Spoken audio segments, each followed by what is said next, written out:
কল্পনা করুন কোটি কোটি বছর আগে এক গ্রীষ্মের দিনে একটি ছোট পোকা উড়ে এসে আটকে যায় একটি গাছের আঠালো রসে। সময়ের প্রবাহে সেই রস জমে জমে রূপ নেয় একটি স্বর্ণাভ পাথরে। পোকাটি থেকে যায় সেখানেই সময়ের ভিতরে বন্দী হয়ে। এমনই এক বিস্ময়কর বাস্তবতার সামনে এনেছে রাশিয়ার কেলিনগ্রাদের বিজ্ঞানীরা। স্থানীয় একটি পাথর খনন কেন্দ্রে আবিষ্কৃত হয়েছে প্রায় 4 কোটি বছর আগের একটি তেলাপোকা সহ রজন পাথর, যার ওজন প্রায় 7 গ্রাম।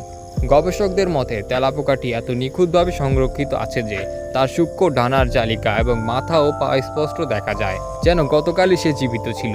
কেলিনগ্রাদের রত্ন বিশেষজ্ঞরা বলেন, এটা কোনো এখনকার সময় তেলাপোকা নয়, তবে এর সঙ্গে কিছুটা মিল রয়েছে। এমন কিছু প্রজাতি এখনও টিপিক্যাল অঞ্চলে দেখা যায়। এমন সংরক্ষণ খুবই বিরল। এটি যেন সময়ের একটি টাইম ক্যাপসুল। এই আবিষ্কার প্রমাণ করে যে প্রকৃতি কত নিখুঁতভাবে ইতিহাস রক্ষা করতে পারে।